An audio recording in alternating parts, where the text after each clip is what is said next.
Hello, everyone. Greetings. This is class number 6 of our 10-week series. That seems hard to believe. Today we are going to, we're going to be working on the Tesseract, which is the geometry of time travel. That's how I like to refer to it. It's a hypercube. It's a really beautiful shape to draw, and we will get into that after our meditation drop-in. So let's just give ourselves a moment, shall we, of quiet inward focus. And I want to invite you, even if you are watching this at another time, to take some nice deep breaths and bring your attention to the present moment. And Roberta, if you want to mute so that we can make sure the video is nice and clean. Thank you. So dropping in, expanding our awareness to the here and now. Taking a nice deep breath in through your nose and releasing out through your mouth.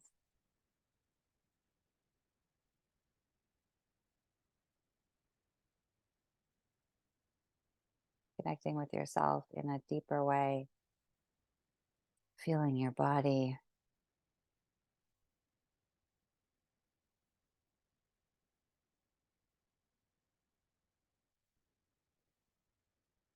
Feeling the surface supporting you. Deep belly breaths. Simultaneously expanding your lungs and activating your system. And relaxing and releasing with every breath.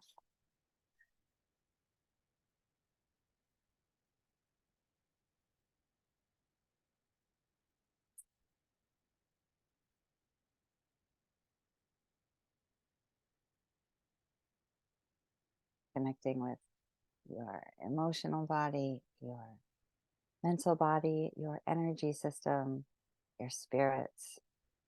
Taking a little inventory of how you are arriving to today.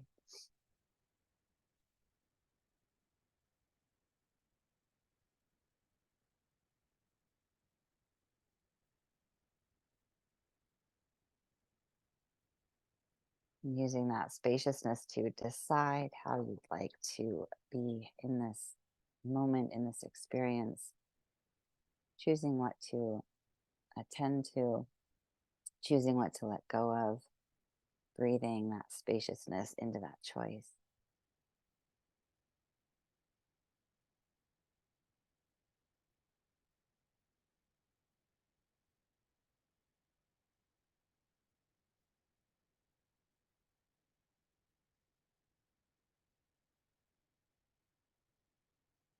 And taking a breath into your heart, finding a sense of gratitude for the ability to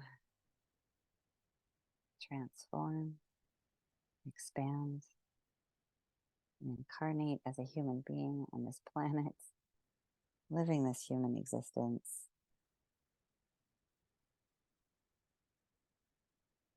Having these human experiences.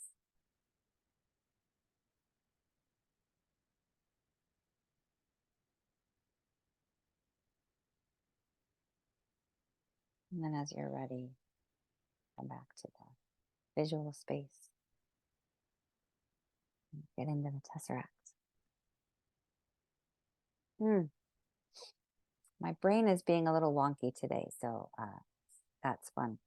1 second.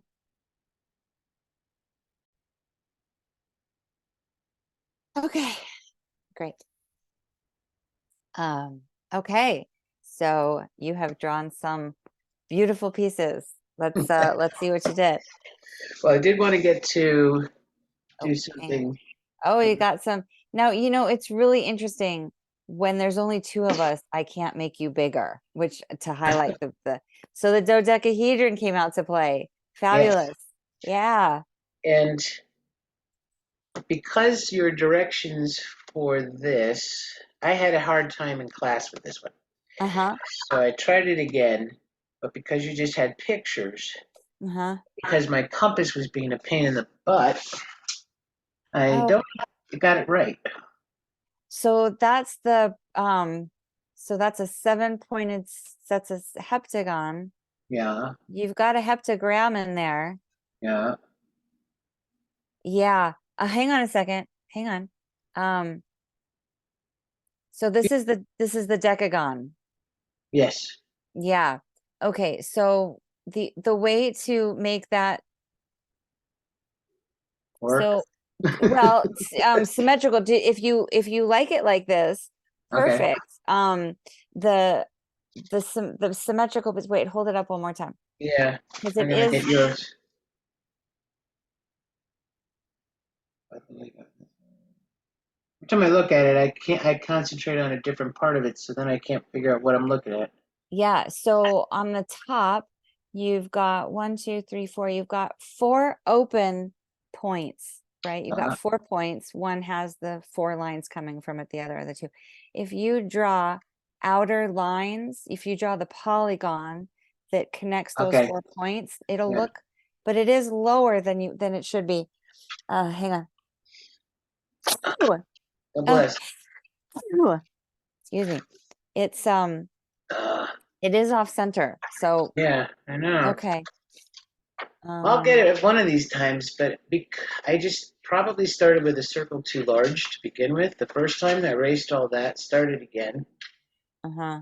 And No, in your pictures, you lay down the pencil to show where to make the marks. yeah, The next thing is a heptagram, you know, pentagon from a single circle. This is the one I used.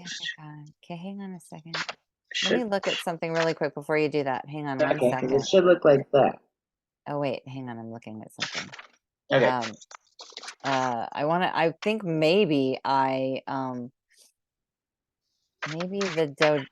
decagon does the um pentagon from the way that's wrong. Because there's that step. I felt like I was missing lines. Okay. Uh, Yeah, that's so frustrating. The decagon, there was an old way that I did it and I missed a step with the pentagon. So that's what happened in yours. So okay. let me send you the decagon with a different, we'll try a different PDF. I know what I'm looking for. Okay. So I'll look and see. I'm so sorry. That's all It's right. it makes a fatter, squatter star when you do it. And the right way has another step in it that has the measurements right. So my apologies. I Okay. have to send that to everybody again. Awesome. All All right. right, I'm gonna mute We're good. myself so I can blow my nose. Hang on a second.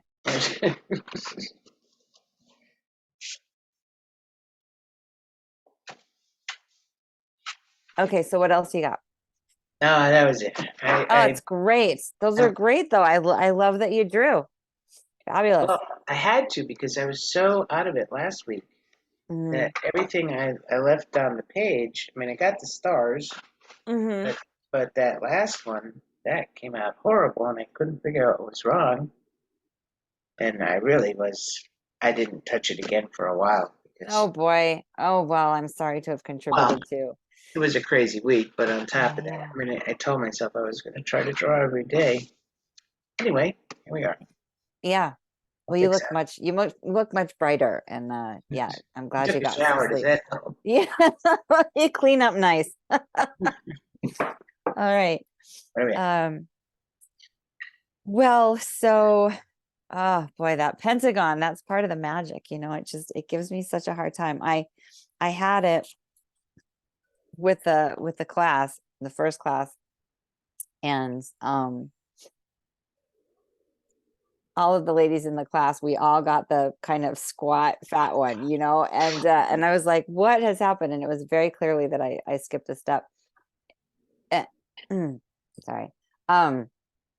And so what's really lovely is I have these ladies in town, like in person at the community college. And so I try everything out on them, and then I find the errors. And so Mhm. I'm gonna fix my screen. And so I found the steps. So then for Wednesday nights, Portland Community College, it was right, but unfortunately it got to you with the wrong version. So Right. um so all is repairable. We'll Yes. figure it out. But the decagon is super cool. A 10-pointed star is really fun. And the reason that I send the one that I did is because ultimately it ends up being a crop circle. There was a crop circle that was a decagon that I, thought was Right. really cool, and Right. clearly sent the incorrect steps for. Okay. Okay. So the Tesseract, this is one of my favorite classes because the Tesseract is literally a fourth dimensional shape, right? It does not exist in the third dimension. And so inevitably the conversation broadens out to different dimensional realities. And if there's a fourth dimension, there's a fifth and a sixth and an eighth and a 22nd and all that. So that's the invitation. I think you already hang out there. So this isn't so much of a stretch, but lots of times for people, to contemplate a shape, that to draw a shape that doesn't really exist here is a little bit of a stretch. And so we will draw the shadow of it, right? We can't actually draw the shape because it's in the fourth dimension. So I will show you what I mean. Um, and I'm going to go through a lot of, is it up here? A lot of images. And then I'm going to read also, it looks like I closed it out, but I'm going to read some information that you might appreciate. I'm hoping you do, because it is downloaded information from Arcturian consciousness, right? This is a human. His let's see, where is it? I'm trying to find my PowerPoint. His name is Ambassador Ihani, and he channels Arcturian consciousness. And so this is high level intelligence reflecting back to us that geometry is the way to communicate with higher consciousness. And at one point, I really was, well, I still am working with the Arcturians, and they had said that the way to activate your telepathic powers is by studying sacred geometry and crop circles. So Tesseract being one of those significant pieces of geometry that can help with that, because it is the Tesseract is real. And if you remember A Wrinkle in Time, do you remember that book? Yeah, that is the first line of the book, right? And if you do you ever watch any of the Avengers movies? So with Loki, and they use the Tesseract. That's how all the bad dudes come into our dimension. So it's really a real thing. It's kind of disclosure through the media, but we don't know that. We don't understand. We're just muddling along in this human experience. So we'll look at this. I'm going to read some information, and we'll try and grok a geometry that's not in this world. And then also we'll play with our perceptual capacities, right? And we'll do a little visual meditation, little brief check-ins about noticing how the brain interprets things through different lenses. All right. Sound fun? Okay, so I'm going to do screen share and open up our this slideshow. Wow. Okay, here we go. It's just giving me a hard time. Slideshow playing from this. So So this is a tesseract, right? In geometry and physics, the tesseract is the four-dimensional analog of the cube. The tesseract is to the cube as the cube is to the square. Just as the surfaces of the cube consist of 6 square faces, the hypersurface of the tesseract consists of 8 cubical cells or 8 faces. And you can sort of see um, them in this diagram, and you'll start to see it again as we go along. So uh, this is what, so this is the 3D version, right? And is that the 3D version? Yeah. And then the 2D version is the down below. That's the one we're going to draw. And I like to draw it that way because there are several steps along the way that are beautiful, stopping points for art creations as they are. There's, I'll show you in a little bit. There's this really simple way to draw, but we're going to draw it the fun way. So the tesseract is the 4th dimension, while the cube represents the physical or 3rd dimension. In the 4th dimension, there are multiple realities which are going on simultaneously. The tesseract or hypercube transcends time and place and can hold multiple definable locations and appearances. So when we're playing with the tesseract, we're actually playing with the construct of time. And here in Sedona, we play with the malleability of time and the concept of perfect timing and the understanding that there is no such thing as time, and that really it's about many realities existing at once, so simultaneity, and how the construct of time has kind of imprisoned us. So that's a common party conversation is what we're talking about. And I feel like the dimensional shift, right? If we're going from like a 3rd dimension carbon-based density to a 5th dimension crystalline structure, part of how that shift is measurable is through the dissolution of time, right? So when you notice time getting weird, all of this like acceleration where we're all sitting there like, was that a day or a month? That is evidence of the shift happening, right? That is kind of the best thing we have of saying time warp means consciousness shift. So the tesseract is involved in that, and the idea being, once you start studying this stuff, you are bringing your awareness to the fact that a dimensional shift is happening. And so there's just this larger implication, right? And the tesseract is activating that, right? So the Arcturians are saying that this is a geometry that you can really use for activation, for expansion, and they all are, but this one is unique in that in an ability to tap into spiritual expansion, right? The higher levels. So it's interesting. I'm thinking about Metatron's cube, and I mean, Archangel Metatron is sort of a spiritual, not a lot of them. Well, okay, anyway, I'll figure that out. I'll figure out what I'm trying to say, but we'll go back to this. All right. So there's a little video, and tell me if it's playing, if you hear the audio. It's kind of soft at first. This is a little TEDx talk. It's about 4 minutes. Well, yeah, 4 minutes long.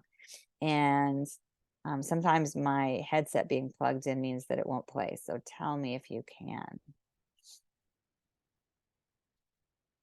Can you hear the music?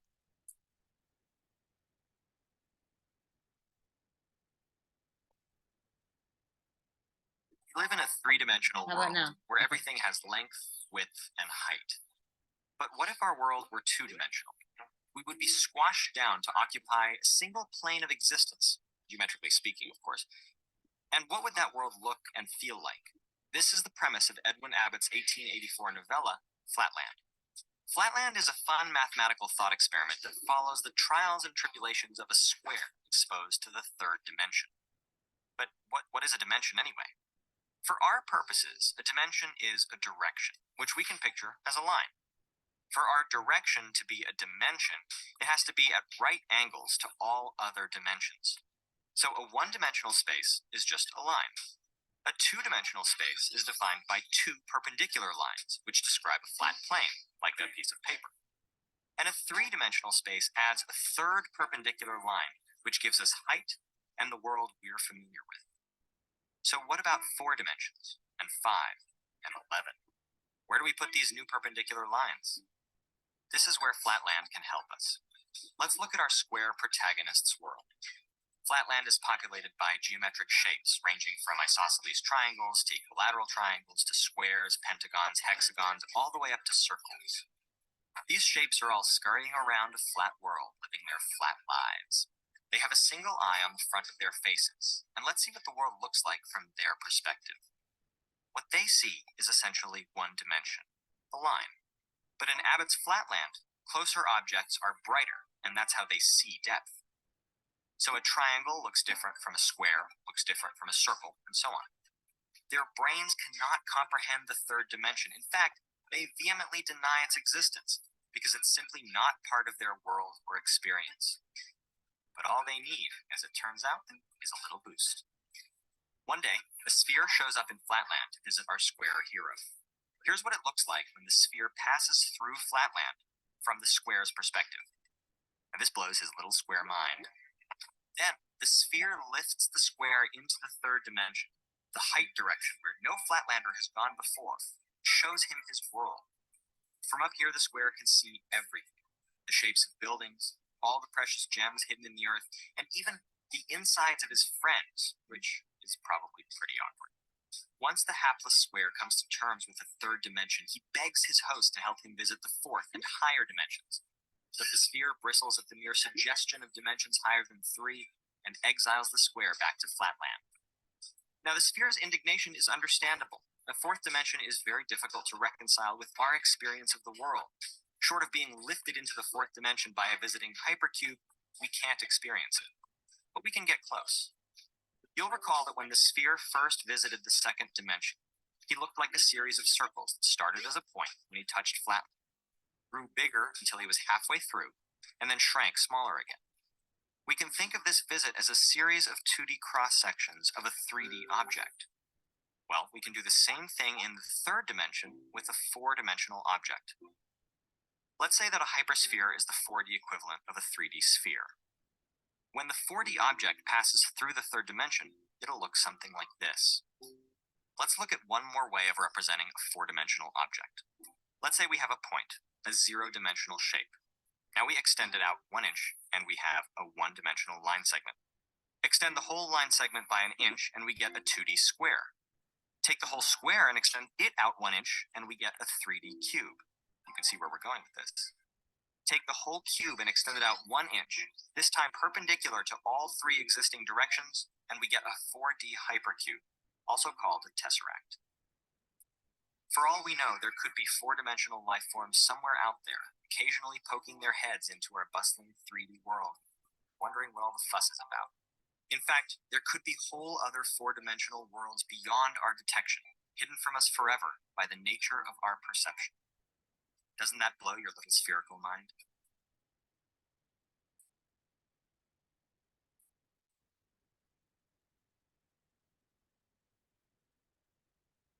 Blows my little spherical mind. I have in one of the classes, that little sphere's face when he goes like he's like looking for the other, dimensional realities. I just started resonating with the sphere.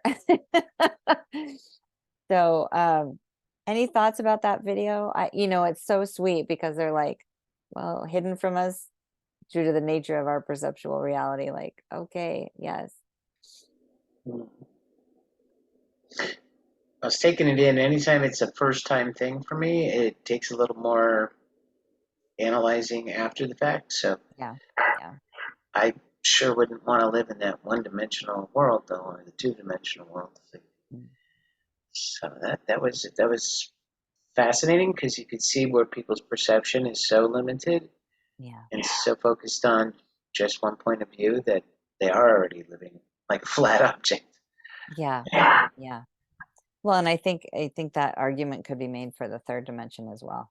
Yeah, I for mean, sure. we're so limited to think that our resources are limited, that we only have this material world, when really, we've seen from the other geometries, like energetics and, the energy of space time, like there's just an abundance of energy available to us, but we don't think in that broader way, so Right. Sure. or different dimensional beings, right? Parallel universes, advanced civilizations, like that exist in a higher frequency and can't lower themselves to a density of a third dimension. Like there's just so much that is going on that we are limited to, Yeah. and I am sad about that sometimes. So, okay, let's keep on keeping on. I love that little video. It just breaks it down so well. So, all right, here we go. Okay, so the truth is that the hypercube eightfold geometry is a vibrational waveform signature. We can say that it is the spirit or astral dimension which coexists simultaneously with the physical level of reality. Yes, this is supposed to twist your mind in knots. Don't worry or think too much about it, though. Just accept that the hypercubes are the angels of the mathematical world. All right, this is a fun little gif about the tesseract and it's an octahedron. It's a tetrahedron into an octahedron, which is a little bit far out. Okay. So it is no coincidence that the eightfold geometry holds the information of multiple important elements relating to sacred geometry, harmonics, physics, chemistry, and spirituality. If an individual chooses to look within her or himself, they can use this knowledge for alchemical processes relating to spiritual developments and unlocking vast resources of energy potential. And we've seen that with all of the geometries. This is a part of how to open our capacities, right? And by looking at this and by broadening our perceptual awareness, we are opening neural pathways, we're opening receptors to higher intelligence. So it represents cosmic intelligence and cosmic knowledge of all that is. This is the cosmic intelligence that is able to shape, sculpt, and transform all elements. By going into the center of yourself, you will be able to use and apply the intuition and spiritual consciousness to evolve and grow. This spiritual intelligence that the 8-star conveys is the realization of a process that is occurring outside of worldly time, right? So by studying this geometry, right, we've talked about that 10% of our conscious waking reality governed by our conscious mind, and then 90% governed by our unconscious mind. This is bridging that gap, right? This is connecting us with the other realms, which is always fun. So Tesseract. This is the awakening of divine processes that flow throughout all of creation. As the humans collectively remember what is beyond the material and temporal, they are acquainted and anointed with the true oil or essence, which sits in the pineal gland of the brain. This is the gland which is the center of true intelligence and knowledge. By activating this gland, humans are able to be connected to the original essence. It is through this stillness and receptivity that true knowledge and wisdom can arise. And thus we close part 8 by saying, it is within you and not outside of you, for you are all things, and you are simply remembering what you have forgotten. I don't know why there's a tesseract in the middle of the mountains, but there is, and I love this image. I don't know where it is, but it feels happy. So there's all different forms, all different shapes and sizes of the tesseract, and all different arts, and I do like to show all of that.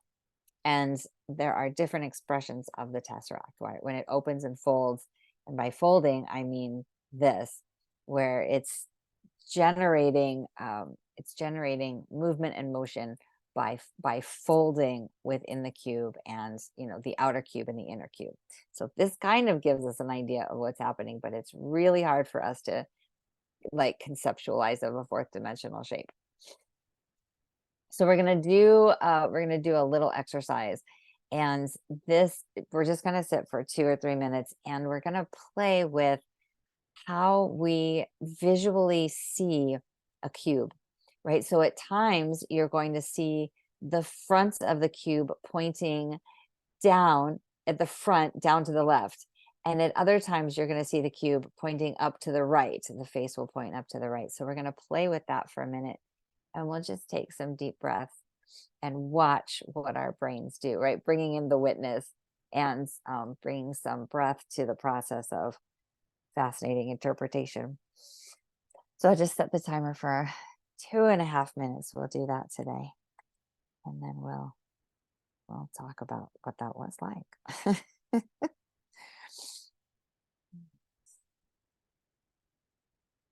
Go.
All right. That's that. Okay. So what'd you notice? Wow. Okay, I noticed. It seemed like it was taking a while for me to see it in a different perspective, but once I started it, Mm-hmm. it was every 6 to 7 seconds. It would Mm-hmm. blink, without me thinking, Mm-hmm. just looking.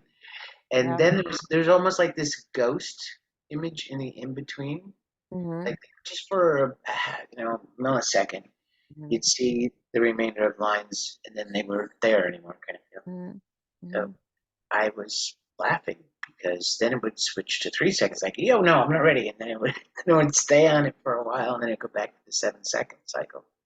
Yeah. Is there a reason? Is that how people experience it?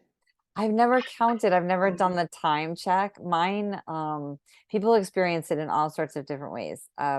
Mine does not have a time sequence. It just will be like, choo, Yep. Okay. choo, Yeah. like, and the curious place of it is, who's doing that, right? Mm. Like, who is in charge of that flip? Where, it definitely seems like, it highlights what our brains are doing all the time with perceptual capacity without us knowing it, right? We're just going back and forth. We're not even aware of the process a lot of times. So I love that practice because, um, uh the other day it was like fluid. It wasn't that sharp change, and I was Right. fascinated by that.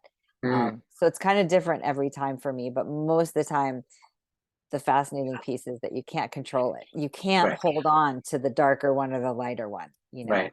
I Right. love to try that, and it never works. So Now, if some of the lines weren't dark and they were all the same shape, would the Mhm. same phenomena occur? Probably, but not. It would, but you wouldn't recognize it as much. Okay. Yeah. Yeah.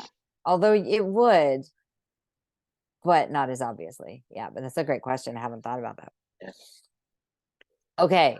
So the implications of studying the Tesseract get more and more fascinating. All right. And then there's another example of that, right? Which is, which way are you going to see the cubes, right? Is it a three-sided wall with a sugar cube on the inside, or is it a cube with a dent that is the size of another cube, right? So just noticing how your brain goes back and forth, because you can see all of the four different shapes in different ways, that just pops in and out, actually. So all of this is to say, that our reality is a little bit more malleable than we like to think. And so this is, MC Escher and all of his work, and just to, like the hapless square, like, what are we missing? What is going on that we aren't tapped into, and what is the potential when we tap into it? And all of the fascinating perceptual changes and abilities and capacities. And this isn't necessarily a tesseract. I just really love this image. It's kind of, I think the tesseract is in there, but it's also like the heptagram, and there's a heptagon in there, and I just love that shape, little spacious lizard. So we could draw this shape just by building two consecutive squares and then connecting the red lines, right? Like, but that's the boring way. There's no real art in that. So, oh, that's Carl Sagan doing a thing. So now we're going to watch this illustration of the three-dimensional shape and fourth-dimensional shapes, and this one breaks my brain every single time. All right, so tell me if you can hear it. Can you hear it? No? Okay. You're watching this on a flat two-dimensional computer monitor. Yet we accept this picture as a representation of 3 dimensions displayed on a two-dimensional monitor. In 3 dimensions, it is not possible to have 4 axes, each of which is 90 degrees to the other 3. Yet as with 3 dimensions on a two-dimensional monitor, we can accept that this is a representation of 4 dimensions.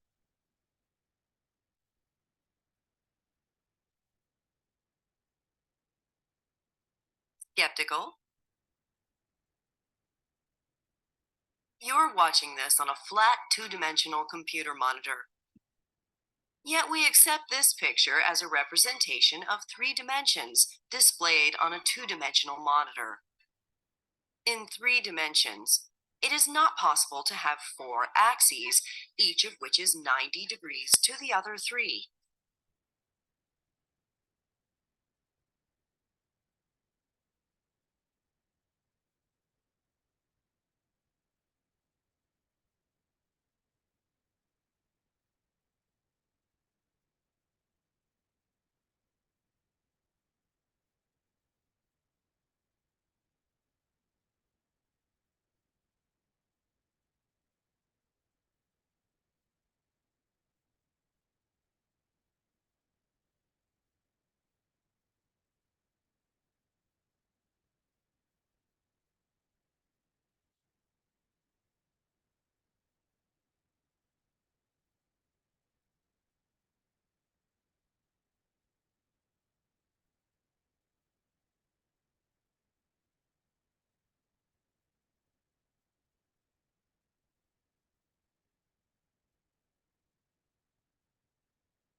You remove any one of the 4 axes, you will go back to 3 axes, each of which is 90 degrees to the other 2.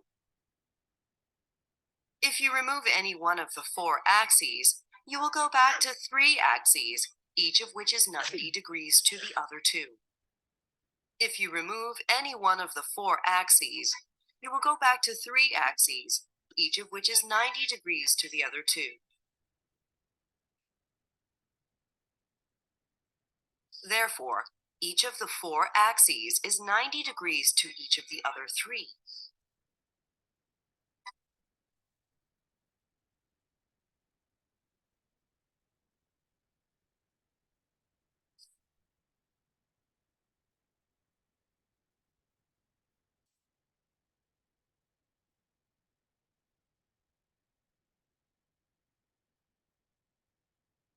Ouch. Ah. Every time that hurts my brain. Every time. How was it for you to watch and kind of grok that? As long as she wasn't talking, I was okay. But if I had Oh, to, okay. and talk about 3 axes and 2 axes and 4 axes, and yeah, forget it. Just Yeah. look at the pictures going around. That's all. Yeah, it's even still though, it's like, I mean, it's been years of showing that video and I can't shift my brain, which is this fascinating commentary in and of itself, to try. Yeah. But it's worth exploring how we think of how we visualize 3D and then challenging that. That's what we're doing today. So, okay.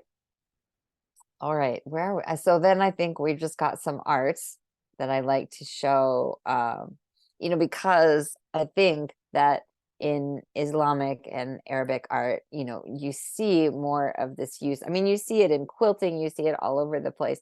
But once you start to recognize it, we're going to draw the tesseract through this progression and like these beautiful stopping points where at any point you could just go off into some art, so I love showing this example. And then it just, again, like kind of with the infinite possibilities, it's different than the flower of life, but it's also a self-repeating pattern, and it just like the polygons also.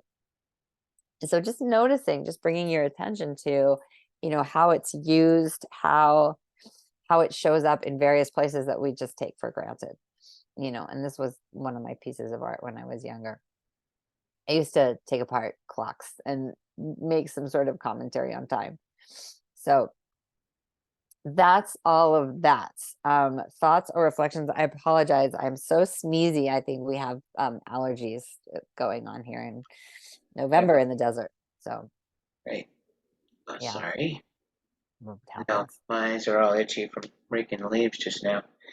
I will keep an eye out for it if I can recognize it in other art and cultures. Yeah, don't really pay attention to what that shape is or what it means or what it Right. is. Right. And I think all of this class series is about, bringing attention to the things that we take for granted. And so there's that. So that I think this is the point where we get into some drawing. Okay. Did you have a thought there? Did I No, cut you off? no, Okay. no. I think we did the muddle the brain thing pretty well. So let's hope the Great. drawing goes well. Okay. Love that. So, yeah, I think we are just going to pop into it. So, same start as usual. We're going to do landscape orientation. I'm going to close this out and I'm going to bring up the tesseract. Oh, we're starting from scratch over here. Okay. All right. So we are going to, we're going to use a measurements of, what do we do? 2.5 inches for the radius, which will give us a 5-inch diameter. If you want to measure to the center of the page, that's always a satisfying practice. I usually eyeball, and I think on this one you can, because even if you just choose an eyeball a horizontal line, the shape will just end up being coherent, even if it's on a slight angle, like very slight. When you eyeball a horizontal line, there's just usually a tendency for it to be a tiny bit off. So if you want to measure to the center, which is 7 inches in from the right and left margin, what is that? Okay, is the compass okay? And then, oh, okay, and then 5.5 inches in on the vertical axis. And then the width of the compass is 2.5 inches. 2.5. Okay, I can't hear you, and you're being there's things being said. I was having technical issues with very simple equipment. Yes, okay. That does happen. It does. The compass, this new instrument.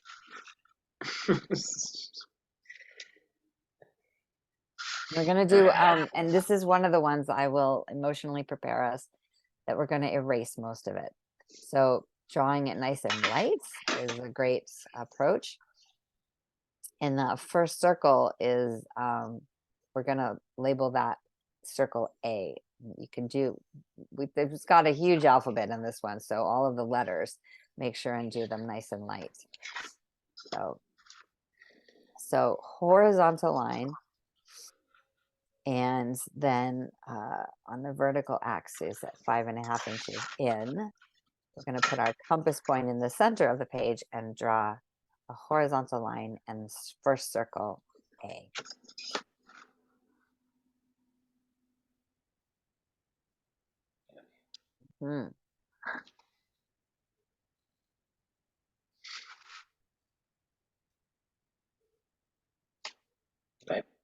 Okay, got it? Okay. So then on the right hand side where the circle intersects with the horizontal line, we're going to draw another circle and label that circle B. Goodness, that was neat.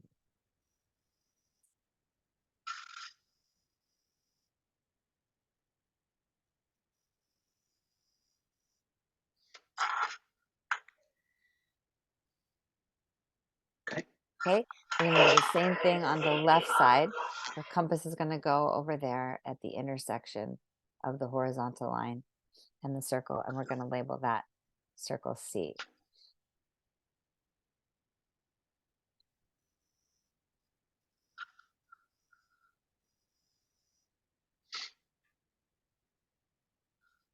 Okay, then we're going to label those 4 intersections that we just created. So the top left intersection of the circles is D, and then we're going to go clockwise.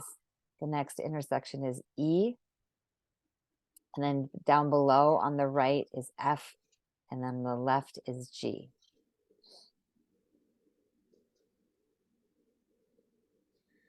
Okay, so then we're going to use those compass points to do the X marks the spot, making hash marks. So compass point goes on point E, makes a little hash mark above, and then also on point D, and makes a little hash mark above that gives us X marks the spot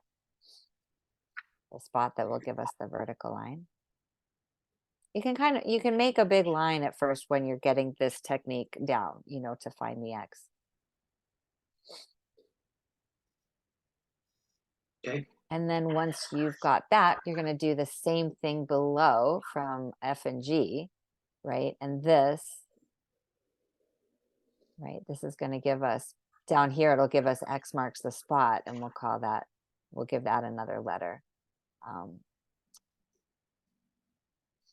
So from F and G, compass point gives us a cross point, and then that gives us the coordinates for the vertical line.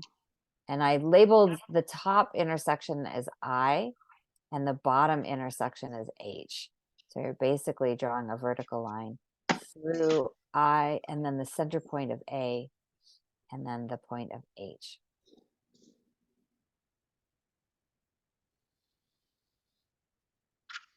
Okay, got it. So now the important points of that are here. I highlighted them in red. This is point J, where the vertical line intersects with the first circle. And then at the bottom, same thing, only that's point K. Okay, great. Now those 2 points are the compass points for the top and bottom circles that create our 4-fold shape. This gives us the fourth circle that starts to give the template for the eightfold.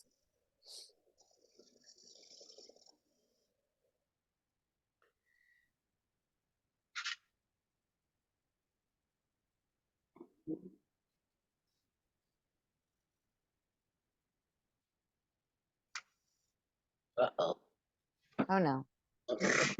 All right. All right, I'm good. I'm good. Okay.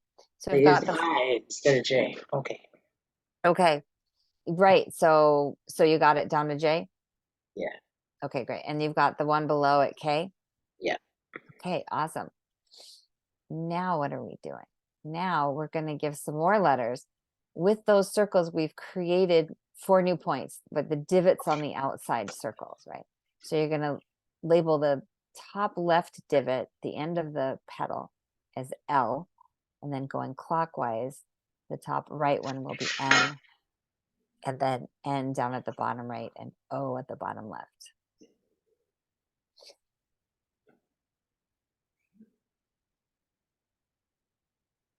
Now you could use those points as very cool points for a circle, right? And that would be its own type of geometry. But what we're going to do, we're not going to do that. We are going to use the diagonal axis. We're going to use L and N. We're going to cut the shape in half, and it's going to go through the center of A. And then we're going to use M and O for the left. Okay, that's the right. I guess that's the right. Makes more sense.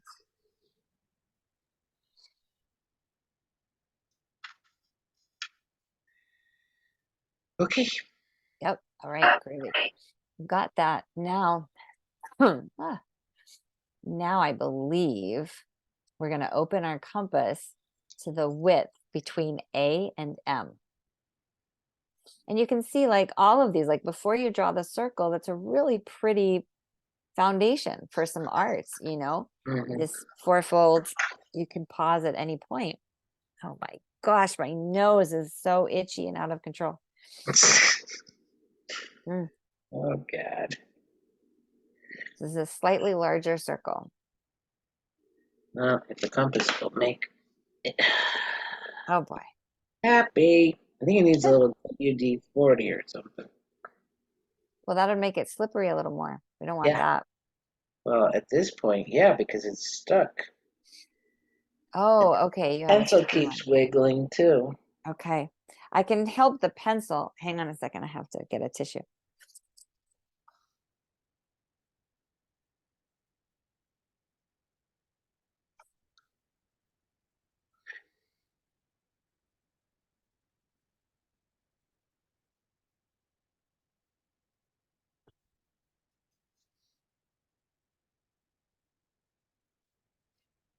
So on this drawing, you can see I've used a rubber band, right? And you can, let me see if I can demonstrate it. You can use a rubber band. Do I have one in the room? Yeah, hang on a second.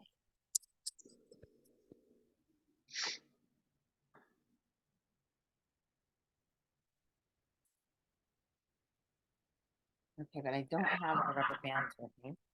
So if you have the compass and you take a rubber band and you rubber bands above it and then cross over and then below it and then above it and below it, you'll keep it from slipping. So that's how I address that problem. The opening and closing part is a little trickier. Yeah. That one's harder. You got to use some pliers and bend it back into shape. But the rubber band is an easy fix for the pencil. Okay. All right. Yep. You ready to go? Yeah, we're good. Okay, awesome. All right. So you've got that second circle, the larger circle. Okay, great. So now what we've done is it's going to look like this, right? This is what your shape should look like at this point. All right. There you go. Got that? No. No. I didn't make the big circle. Okay.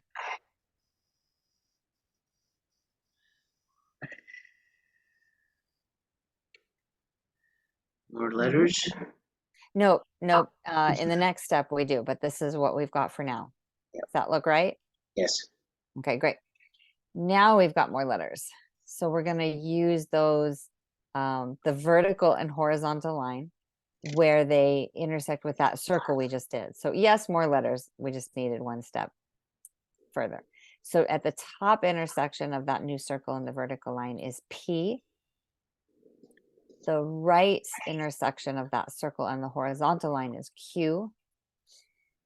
Down on the bottom vertical intersection is R. And then same thing on the left on the horizontal is S. And that is the last letter. Okay, got it? Mm-hmm. Okay, so now we're going to draw a square and we're going to connect P at the top, Q on the right, R on the bottom, and S on the left back up to P. So now we're starting to draw the square parts and the basis for the cube.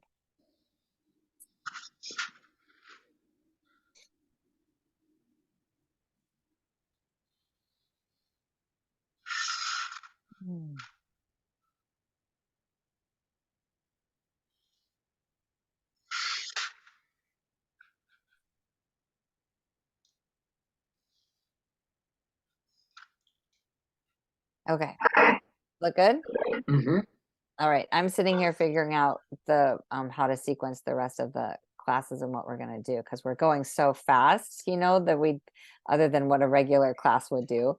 So, okay, so now we're going to create a horizontal and vertical square, which is to connect L and M and O and P. L, M, N, and O, right? And back up to L. We're going to draw a head first straight on square. Normally I'm not this quiet, but I'm trying to sequence the different polygons, and we're going to do the 64 star tetrahedron.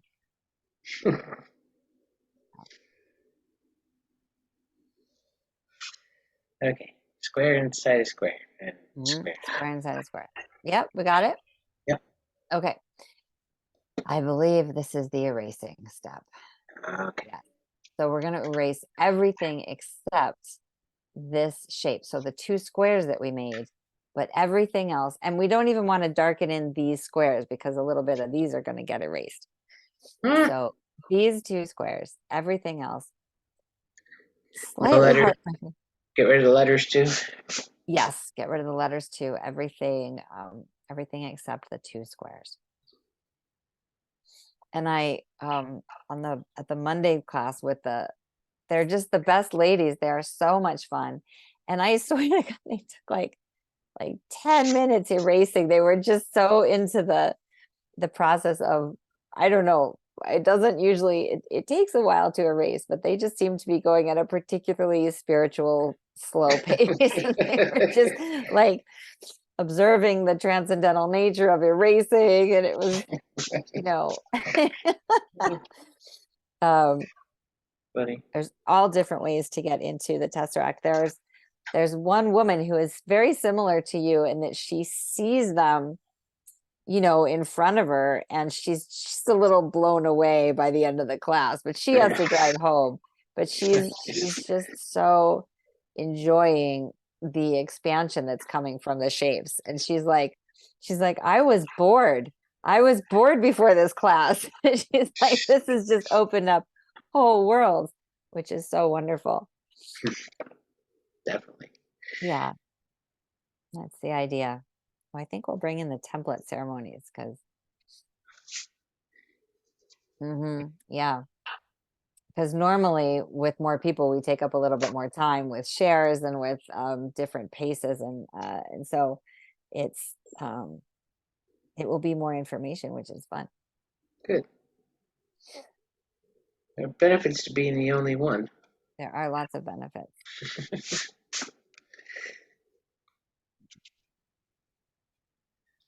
Be careful now. Yeah. Where'd that go? Okay, yeah. Keep your eye on the square. Keep your eye on the square, and you'll notice that the color of the of the sequencing changes, right? This is a big white piece of paper when before it was a little yellow from the camera and the lighting. Yeah. But the Tesseract actually gave me a super hard time in sequencing it. So I had to draw it 3 different ways before I got it right. Wow. And it's like the other geometries where they look really straightforward, but many things on subconscious levels are happening. And like with the perceptual shift, it's kind of sneaky and it's a little bit of magic. And it's powerful. It's a powerful transformation that can happen. Oh, wow. Almost there. Is a lot of erasing. Yeah, it's just that I made the letters darker so I could see them, and now they don't want to come off. Yeah. Just lay them back in. So at no time, I guess to get the accuracy of it all, Uh-huh. you have to start with circles and all that good stuff. Yeah, there's no way to, well, I mean, you can draw this with the 2 cubes and the 4 lines, but it's boring. So Oh, yeah, the accuracy the first time around, it's just not going to be accurate, right? But you'll get the idea, and then it always inspires to do another one that's a little more accurate at your own pace, you know. okay, I'm keeping things I don't need, which is kind of my story. Still trying to declutter the house. That's fun. Oh my gosh. It's mostly stuff that, you know, possibly you might need in the future.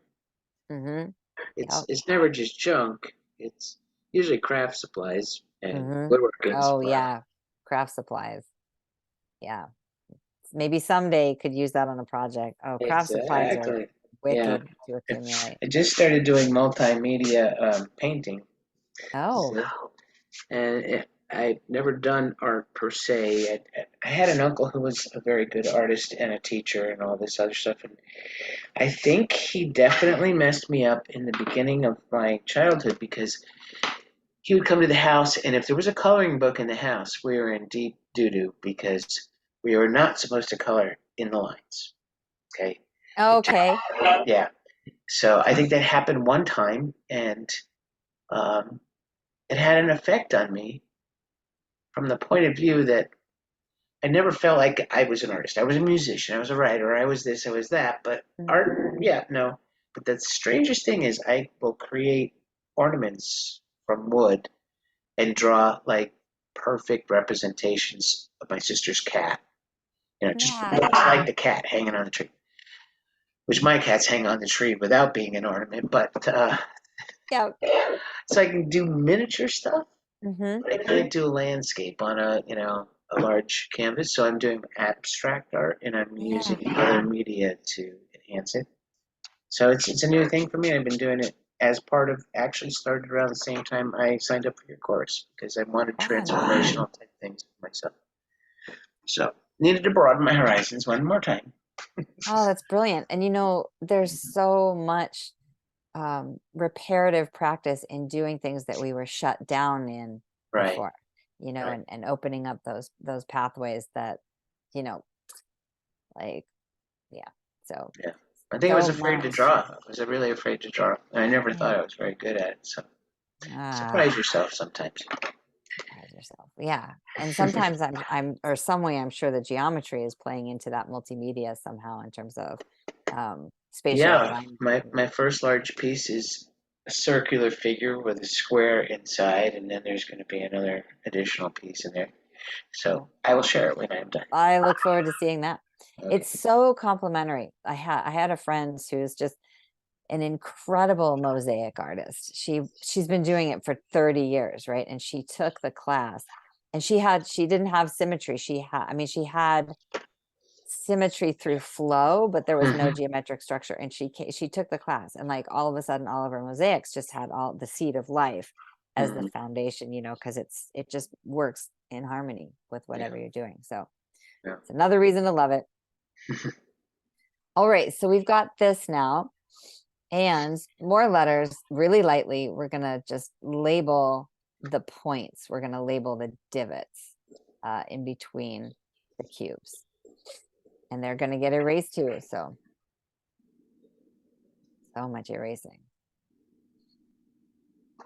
So it starts with A and clockwise comes around to H at the top. All right. We're going to use those points to give us the coordinates for both the horizontal, vertical, and 2 diagonal intersecting octograms, right? So you're going to draw, here, I'll put the sequence in there. You're going to draw A to D, right? That's A to D and H to E are the verticals. And it can get a little scrambly in here. So just give yourself a breath and a moment between the cross sections. But we had the octagon before, we had the outside boundary. And then this is the octogram, the inside star that crosses the lines, right? This is the complex polygon.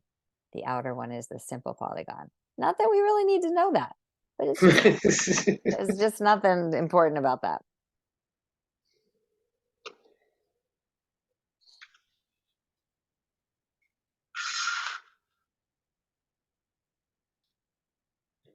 Share this when I am done with these. CF. Mm-hmm. Okay, CF. Okay. Not all. And then that octagon is going to create another octogram in the inside. Oops, octogram will create another octagon. Jeez. What's the difference between gram and gon? The grams are the inside star that cross over each other, and the polygons are the outside boundary that don't. CHHE. Sure.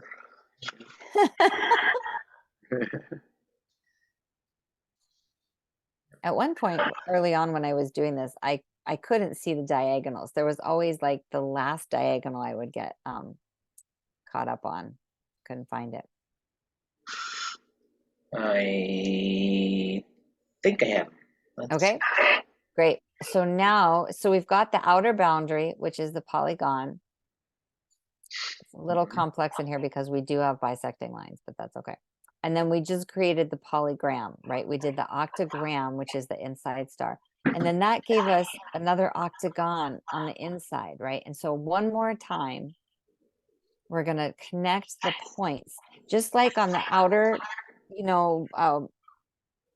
form, we got the large points that give us the vertical, the horizontal, and the diagonal. We're just going to do that on smaller scale in there, right? So we don't have letters, but we mirror the outer pattern, right? So that inner vertical mirrors A to D and then H to E. It's just going to be the same pattern, only smaller. It's like the fractalizing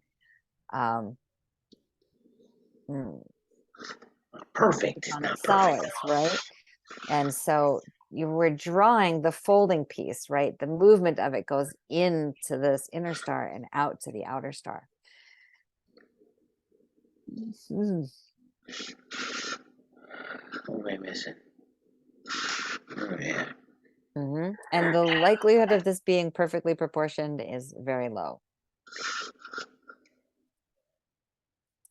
Go on it.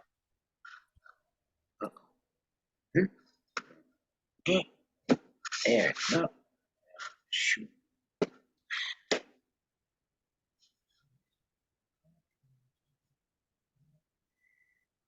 Okay.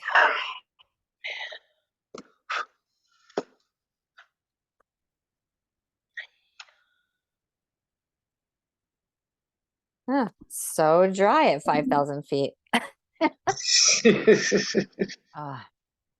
Sometimes there's just a tiny bit of humidity in the air, and then other times it's just so obviously crisping out my system. I was there in the summer, the first time, the winter, no, September, 9/11, 9/11, I was there 9/11. Oh, wow. And then the last time was at December, the end of December 31st. Did you ever catch the monsoons? No, thank goodness. Well, that's my favorite time of year, and it's the best kept secret about this place because it's part of what makes it green in the middle of the desert is these huge storms come through. Right. Well, it got washed out there for a bit, a couple Yep. of years ago. Yeah. Yep, that happens. So we got the shape. Yes. All right, as far as we can tell. So now there's an octagon in the middle. There's a stop sign in the middle that looks like this. We've got these lines, and you want to erase these lines, basically, that bisect the corners of the octagon, right? So every line that's red, you want to erase. You have that octagon in there, and this is going to create dimensionality in the shape.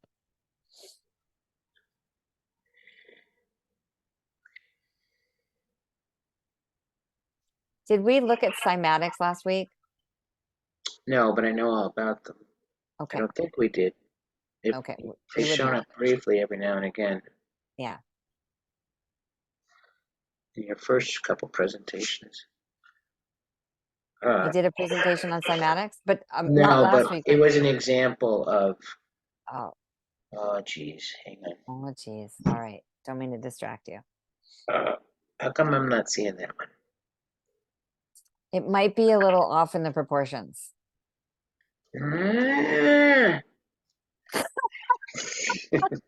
One, See, two, that's why I'm glad we're not on mutes, four, because those little 5, noises are fun.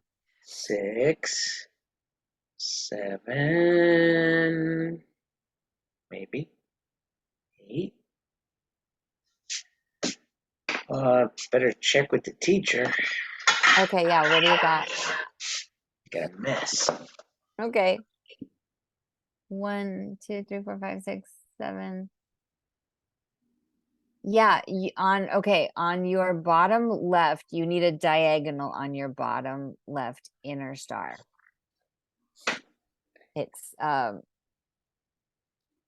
your left hands. So it would be Inside.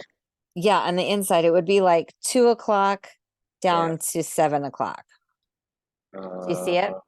No, I see 1 o'clock to 8 o'clock, but maybe. Okay, it might be that. It might be that. So you're just missing one of the inner diagonal lines. That's all. Okay. Because it starts to get a little wonky now. Did I get it back? Yeah, and you might just have really lighter pencil. Do you have the parallel one on the top? I think you need the parallel one just above it. I think you just missed that axis.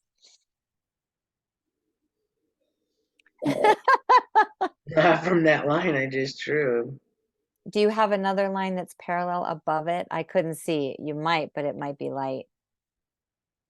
Above it. Yeah, okay, hold it up, and then we'll Oh, we got it? I erased part of it. Okay. Erased part of it. Okay, so put that line back there, and then you're complete. So, do you know what I mean? Okay. So wasn't that part of the stop sign? That's the inner line, and that didn't want to be erased. It was the outer here. It was this, right? The outer part, and you erased these two inner, I think. So you just want the outer boundary that cuts those little cubes in half. So we get it? I do, but putting it back in means that line's back there again. Okay. So that one's got to go. That one's gone. That one's gone. That one confused me. Because it didn't. I think somebody's wrong in the middle. Let me see. Okay. Okay. So you've got it, but I think there's one line missing. So give me like a pencil point, and that so I can show you where it is. So so that you're holding a pencil point. Okay. So all right. So from I, so point I, which is just really close to where your pencil point is. So I is one of the divots, or J, maybe yours J is the divot. All right. I want the 9 o'clock divot. Okay. I'm upside down again. Okay. Well, let's go back this way. Let's try this. Okay. I is over. No, now we want a different letter. So hold it up again, and I'll show you what we want. I don't even have an I. Okay. Maybe C. All right. So we're going to start at C. Oh, no, now we're on the bottom. Sorry. We're going to start at D, the intersection of D down. No. shoot. That's where E, D we want E, sorry. We want Look. E E is over there. Okay. So, let me see how to say this. Okay. Go directly vertical on that. Yes, that point. Yes. You want, okay, now go up towards point B on the diagonal of that little cube. Other way. Mhm. Okay, diagonal towards the center. Yeah, that one. Okay, that point is the inner, one of the inner cross sections of the, is that right? God, I want to draw this for you. I can't. Okay, drop your pencil, drop it one vertical. You were, yeah, there. Okay, that is the tip of one of the stars. And so you just need to go on the diagonal axis and mirror the one above it. Yes. No, across the other way, up. Like if you were to go up towards 230, up and across towards 230. The other way towards the center of the page. From here Starting to, there. Yeah, you're close. To No, where? up, yes, through there and then up to the next point, towards what would be 230 from my perspective. Yeah, there. That one. That's the third point. Oh, I know. Okay. Now I gotta figure out where I started from. It's tricky. Down It's here very somewhere? tricky. Yeah. Okay. So he's at the bottom. Yeah. Does it make sense? That because you're missing that line. Okay. Okay. And then you'll have the octagon, then the octagram. I see a star. Great. Okay. All right. Did I get it right? Yeah, perfect. That was the line. Okay. And then you've also got the octagon erased. So you're already set. Yep. Right. Okay. So this is creating some of the dimensionality. So we've got that. And now here's the last step. We've got this. This is what you've got so far.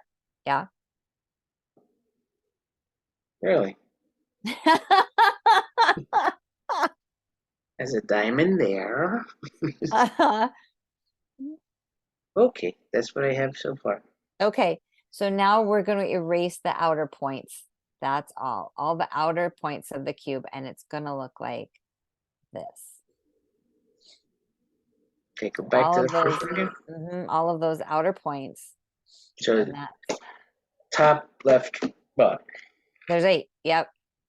So 8. 12 o'clock, 12 o'clock, 2 o'clock, 4 o'clock. Yeah. Right. Can't erase too much because I don't know what we're talking about here. Okay, here we go. That one. I see. Yeah. Okay. Yeah, all the corners. They don't really correspond to a clock. I mean, they sort of do, but they kind of don't. Yeah, 3 o'clock and 9 o'clock and 12 o'clock. They sort of do. 1, that'd be noon. 1. I can't get the top right. A student in another class, she was like, why don't you use points on a clock to reference where someone should go? And I was like, oh, I'll send you a check in the mail. That's brilliant. I never even thought about that. All right, and then that little nasty place. So much erasing. We did it. Okay, hang on a second. Let me concentrate. All right. Yeah, what do you think? I think that was not repeatable without you by my side. You'll have the sequencing though. It's, it works out. You'll see. Do you, I mean, we can just breathe and meditate with it for a minute and just see what you see. I mean, because it's what we've been doing for the whole class to look at that shape and see some dimensional potential.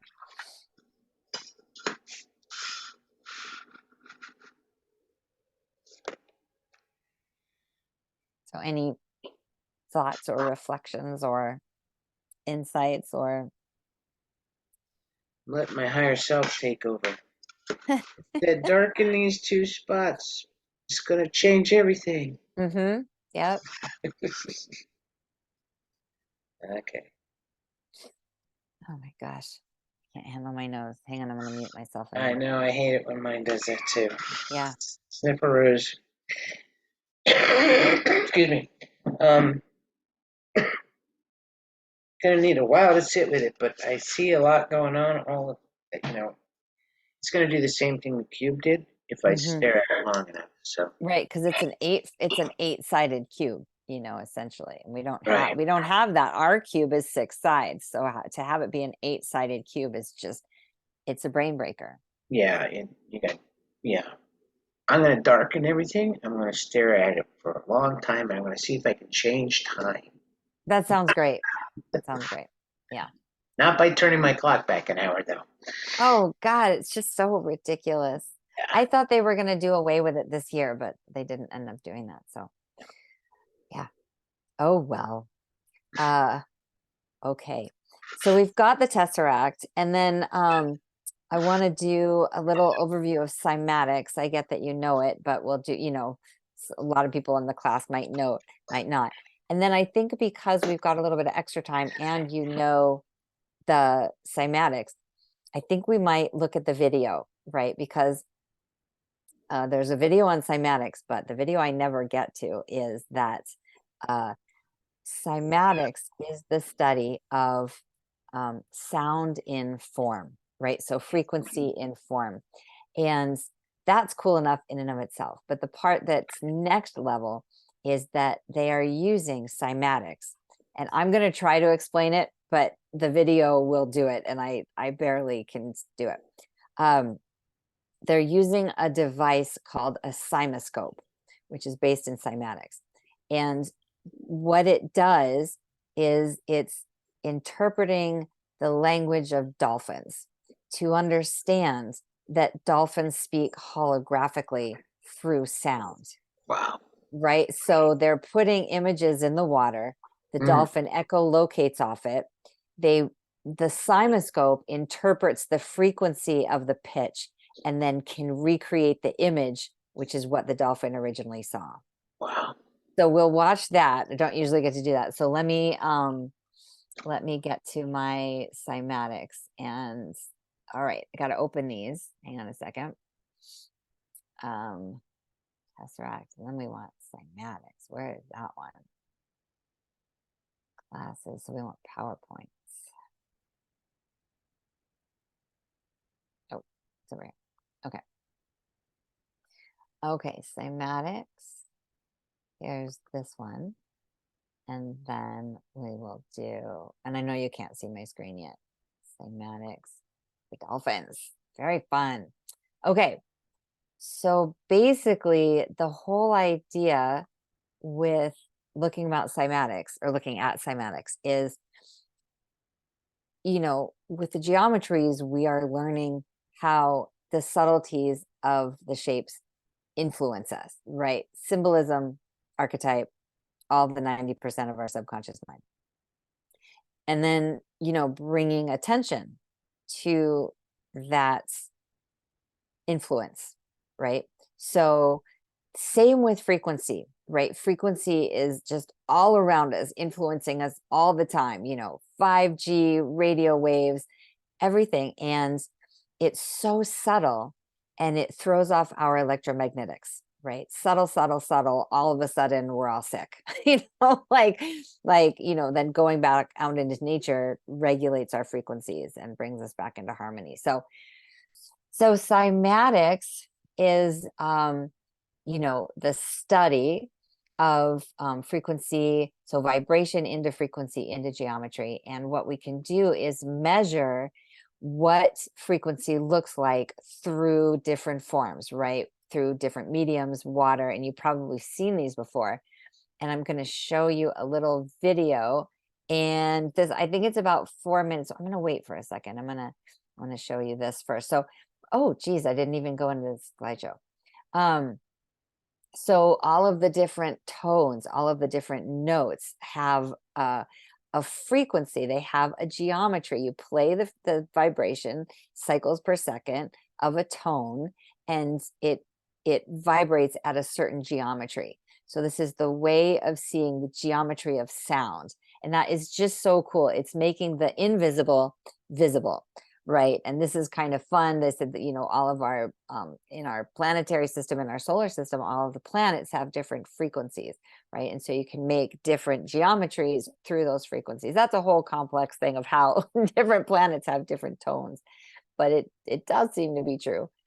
And so just measuring these beautiful these geometries at the different frequencies at higher pitch and lower pitch. And I'm going to show you the video now, because now it makes sense to show you. And so it's this is how, and I think I have to unplug my thing again. This is how there's no sound. I mean, I think there's a little song, a little background music, but there's no talking. And what they're going to do is show you how they make a sound, they measure the pitch, and then they recreate the pitch, and it influences the structure. So, okay, citizen science. Can you hear the little background music? It's very faint. Is it playing for you? The video isn't playing? Okay, it is. Okay.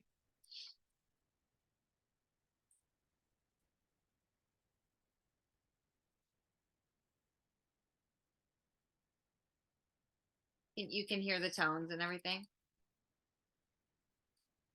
Did you hear the tone when the tuning fork was done? Okay.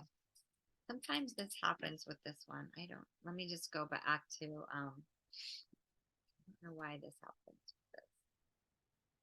I'm going to go,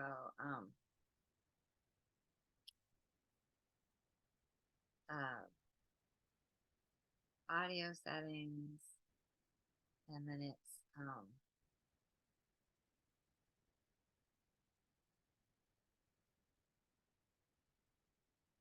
shoot, I did this once before. Friend help me. Shoot, what is it again? Okay.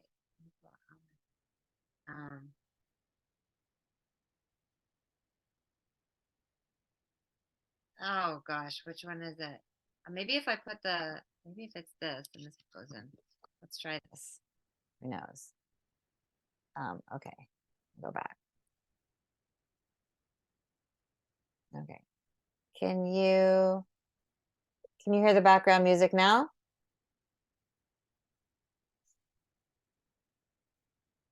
Is that a no?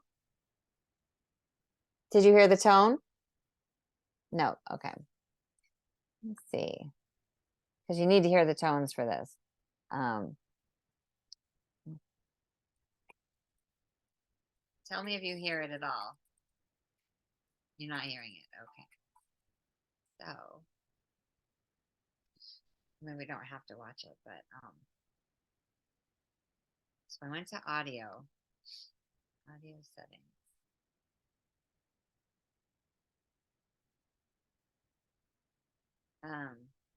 Stay in this system. Let's try that. Okay.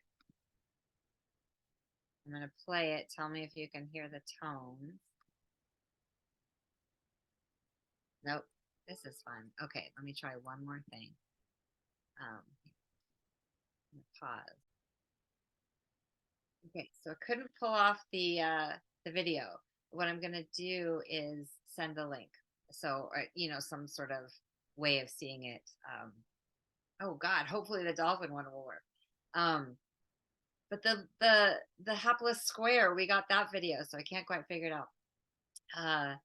So I will include it that way. What the video does is it's different ways of seeing that when a tone is regenerated, recreated, it recreates the vibration, it recreates the geometry of it. So it's a really cool, but it's a very small video, so I will include that.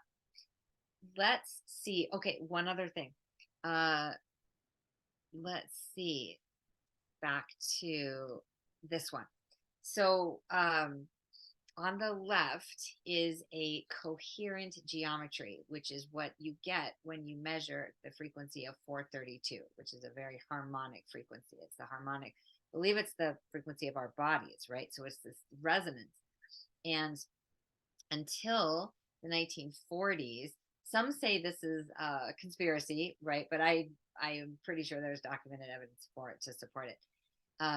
In the World War II, Nazi Germany became obsessed with occult use of frequency, geometry, and basically psychological warfare, right? And so the universal tuning, universal tone that instruments were tuned to was shifted from 432. That was the original frequency that all the instruments universally were globally were tuned to, right? And then in 1940, it shifted to 440, right? Which is, it's only 8 hertz difference, but it's enough when you combine that and the other frequency assaults, it just starts to chip away at our harmonics, right? So you're nodding your head like you said that before. Yes, because although it took a very agreeable piano tuner, my piano is tuned to 432, so most pianos are tuned to 444. Yeah, And I tuned my guitar to 432 as well, and it does make a difference. it does. It does. Yeah. Yeah. And I did not hear about the German part of that. I had heard more that the monks Mm, and the solfeggio yeah. tones as well. So it was more shut down by the church initially, but I Mm. also heard from a musical perspective that it became easier with orchestrated instruments to tune to 440 instead of 432. But All right. all of our music does affect our frequency because of the tunings. Big So time. you will feel much more peaceful if you listen to music that is tuned to 432. Yeah. And the harmonics of just the frequency are so calming. Yeah. Oh, shit, I got to do that too. What I meant with that thought is that when I send the videos, I want to send links to the different YouTube videos of the different frequencies that I enjoy. I have a little playlist. Oh, So I that'd like be to great. share those. That'd be great.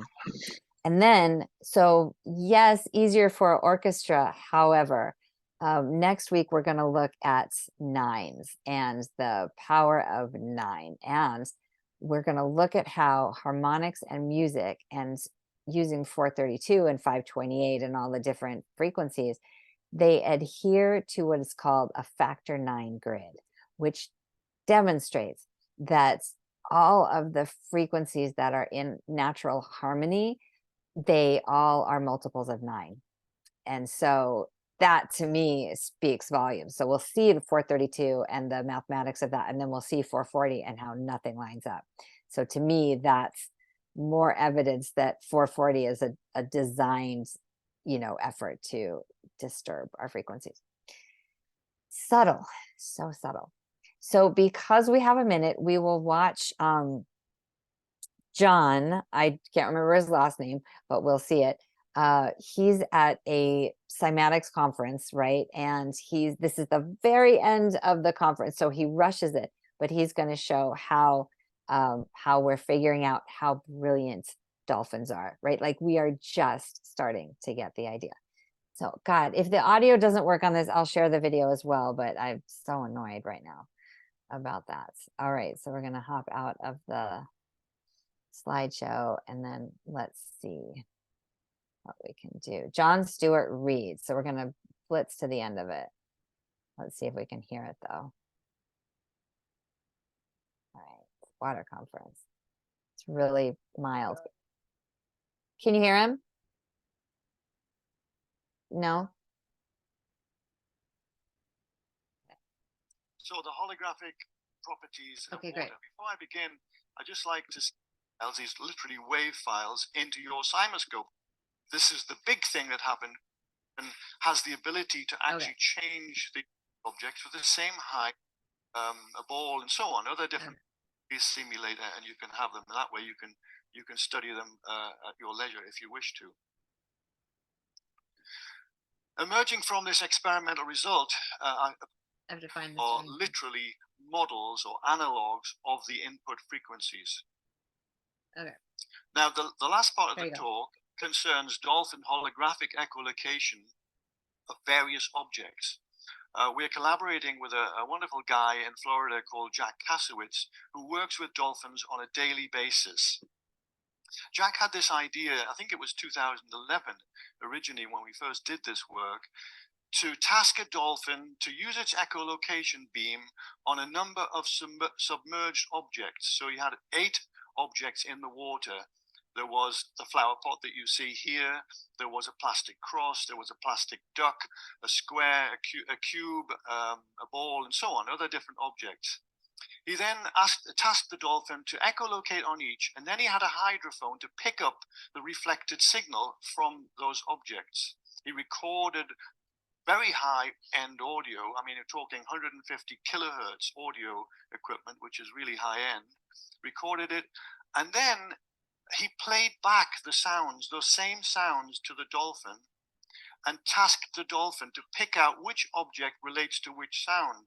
And the dolphin was able to do that with an 86% accuracy, which is quite astonishing. And what it meant was that the dolphin actually was seeing sound in these reflections from the speaker that he put into the water.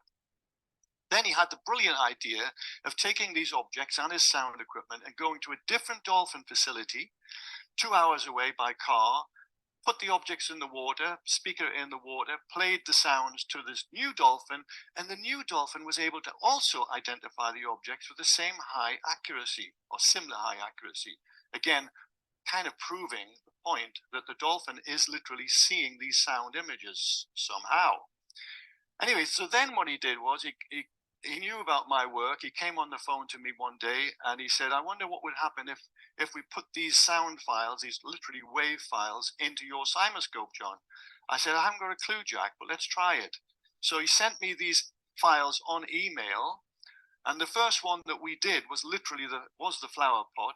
I put the flower pot sound file into the cymoscope and I saw the flower pot, and I was absolutely flabbergasted. How could this possibly be? You can even see the hand that's holding the flower pot in the water, you see. So it's an astonishing thing. I mean, we obviously haven't got much time here to go into it in depth. There's a bigger image of that flower pot and the hand. And because we believe that the dolphin has the ability to actually change the angle of its beam, there's a cutoff point where the rest of the arm, if you like, that's holding the hand is not seen.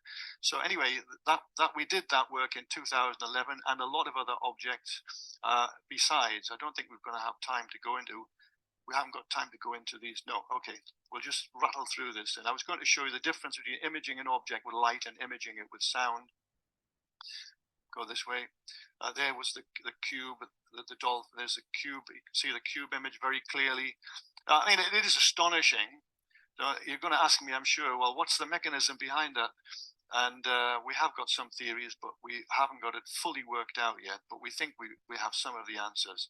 This is the big thing that happened quite recently, a few months ago, that Jack thought had this, again, wonderful idea. Let's put a whole man in the water. And what he wanted to do was to task the dolphin to come up to the man and literally echolocate on his face. He said, John, I think you might find there's a face in this file. Well, we put the file into the cymoscope, and lo and behold, we didn't see a face. What we saw was a whole man. So you can see the man on the left there, and then on the right-hand side, there's a computer-enhanced version of that same image. Again, we were flabbergasted because I really didn't think that would be possible. And I got on the phone to Jack and said, Jack, you said there would be a face. There was no face. There was the whole man. He said, oh, John. Anyway, I'm not going to try and do his accent, but he basically was very excited as we were. What had happened was, as the dolphin was swimming in towards Jim, submerged Jim, it obviously took a snapshot at that moment as he was approaching the full man, as it were, and therefore we got the full image of Jim. And later, Jack was able to turn that file into a 3D plastic print of Jim under the water. So that was fun. But what this all proves, if I can just quickly conclude, it proves that the dolphin is actually seeing with sound, because clearly the earlier experiments had shown that. And now we're actually seeing, it means that the reflections from these objects, the dolphin echolocation reflections, are carrying data that can literally be turned back into images. The dolphin does it, obviously, and now we are doing it with the cymoscope, even though we don't understand the mechanism fully yet. But clearly there is a mechanism, and it's exciting, and it's something that we will be exploring in the future. So there was a video there of that thing happening, but we can't show that.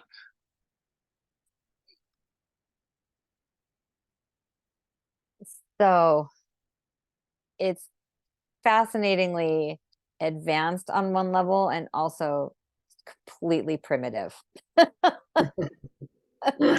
Like just watching that, and you know, the dolphins are such an advanced civilization. I mean, I do one-off classes about dolphins and whales as advanced civilizations. Cetaceans, which is their genus, which is beings that can that live both in air and water, and so they move through those realities, but they also move through different dimensions. I mean, they are star beings that are here to help us and take care of humanity in a way that we're not taking care of them, but we're just starting to figure out. Like, that just seemed so crude, and yet it's the best of what we can be doing now, you know, to try and understand. Like, that doesn't even factor in photonic light exchange and the holographic activation of our DNA. Like, I mean, we just don't even know. So it was good to watch that. I haven't seen it in a while. What do you think? What'd you think? Yeah. Very impressive. Yeah. And that's the dolphin piece, but you could see that was a conference on water and the intelligence of water, right? Like, yeah, we're just pretty barbaric in terms of our capacities. It's going to take a while for sure, because there aren't enough creative scientists that want to go in those directions. You know, unless they have a spiritual aspect to them, they're not going to follow the threads that are already here for us to follow. I don't know. You know, but the quantum physics definitely excites me because of they are picking up on it. They are, and you know, they're integrating the geometry, they're integrating, you know, unity consciousness, and they're moving away from standard model physics, which was totally reductionist, you know, not understanding the whole picture. So I always giggle when people refer to humanity as an advanced civilization, right? I just feel like, how could you possibly state that when we're destroying our own environment and each other? Like, how is it that you think that? Yeah. Well, they also think that we're smarter than the animals. We're not. Yeah. In other ways. It's just, it's a lot to work through. So, always such a pleasure, Roberta. Likewise. And I'm so glad. And I'll send the PDF right after class, and I will send the Zoom recording a little bit later, and then in a couple of days I'll send the YouTube transcription, and I'll send the frequency recordings when I send the Zoom. So you'll have that. There's just all sorts of background frequencies that I love to have. Like, it just softens reality to play those. So. For our next meeting? Yeah. I know it won't affect everybody, but it will affect me. We were going to change the time. So you had just mentioned using the Tesseract to change the speed at which time progresses, whichever. You used a word. So the Arcturians, right, they have a phenomenon, technique, strategy for speeding up time, I think, and collapsing time. That's what the practice is. And so what they recognize, I mean, this is a very advanced civilization, right? They recognize the relationship of our psychology to time, right? Because the construct is psychological. And so, but it's also life path, spiritual work. They are advanced because they have blended the intelligence of the heart and the mind, right? And so what they talk about is using using the heart to collapse the construct of time. And so if you have the perspective that all of our life experiences are here to help us evolve, help us get to a point of gratitude and understanding that evolutionary process, and getting to unity and love consciousness, like all of the challenges we have, once we get to the other side, and we can have that appreciation for what the lesson taught us, if you can, and all of the time that it takes to work through that experience to get to the appreciation and love that, you know, that makes it all worthwhile, right? So if you have a challenge and you can move as fast as possible through the experience, or even skip it because you go right into saying, this is for my highest good, you're collapsing the time that it would have taken you through all of the experience. You're just zipping through it. And this is something that, you know, Bashar and Abraham, like all of our pop guides, you know, modern guides, talk about that step of really realizing that it's here for our highest good. And that just, you know, exponentially speeds up our evolution, which is one way of collapsing time and making it go faster. So I don't know that we want it to go faster, but we might get to a point of liberation more quickly, or survival, whatever you want to call it.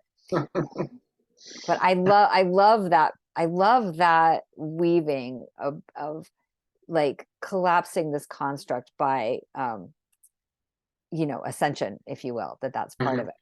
So, Definitely. Yeah. Cool.